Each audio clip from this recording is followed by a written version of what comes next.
બાળકોમાં દાંતના દુખાવા અને કેવિટી પછી સૌથી કોમન ક્વેશ્ચન હોય ને તે કે સર વાંકા ચૂકા દાંત અને જો દાંત આગળ પડતા હોય તો શું કરું. બાળકોમાં દાંતને સીધા કરવા માટેના બે ઓપ્શન હોય છે. ફર્સ્ટ જે ટ્રેડિશનલ આપણે જાણીએ છીએ કે બ્રેસીસ, કે જેમાં દાંતની ઉપર બ્રેકેટ્સ લાગે અને એની પર એક વાયર લગાડવામાં આવે જે ફિક્સ થઈ જાય.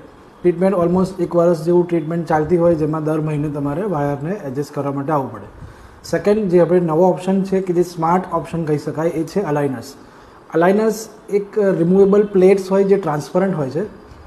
એના મેઇન જો તમે એડવાન્ટેજ કહો તો ફર્સ્ટ ઇઝ લુક વાઇઝ કે એ એકદમ ઇન્વિઝિબલ હોય કે દેખાય જ નહીં.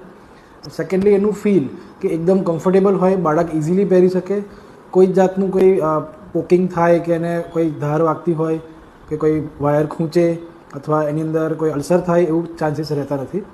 અને થર્ડ એનો બેસ્ટ પાર્ટ છે કે નો ફૂડ રિસ્ટ્રિક્શન. તમે કંઈ પણ વસ્તુ ખાઈ શકો, કેમ કે જમતા વખતે તમારે કાઢી જ નાખવાનું, જમ્યા પછી પાછું પહેરી લેવાનું.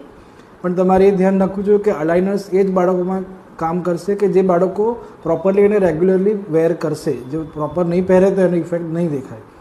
બીજી વાત કરીએ કે કયા એજ ગ્રુપમાંથી દાંત વાંકા ચૂકા થાય એને સીધા કરી શકાય, તો એ જ જો આપણે ફિક્સ જે ટ્રેડિશનલ મેટલ બ્રેસીસમાં જઈ રહ્યા છે તો એ 12 વર્ષ પછી જ પોસિબલ થાય, કેમ કે બધા નવા દાંત ત્યાં સુધી જ આવશે. અલાઇનર્સ જો આપણે યુઝ કરવા હોય તો 7 years પ્લસ 7 વર્ષથી કોઈ પણ મોટા બાળક જેની અંદર થોડા ઘણા દૂધિયા દાંત અને થોડા ઘણા કાયમી દાંત હોય કે જેને મિક્સ ડેન્ટિશન કહેવાય, એની અંદર આપણે અલાઇનર ટ્રીટમેન્ટ કરી શકીએ. અલાઇનર્સનું આ એજ ગ્રુપમાં મેઇન એડવાન્ટેજ એ જ છે કે બાળક અત્યારે ગ્રોઈંગ સ્ટેજમાં છે. એના જે જો છે એ પ્લાસ્ટિક જેવા હોય કે જેને આપણે મોલ્ડ કરી શકીએ, એને આપણે પોતાની રીતે આકાર આપી શકીએ અને નવા દાંત માટે જગ્યા ક્લિયર કરી શકાય.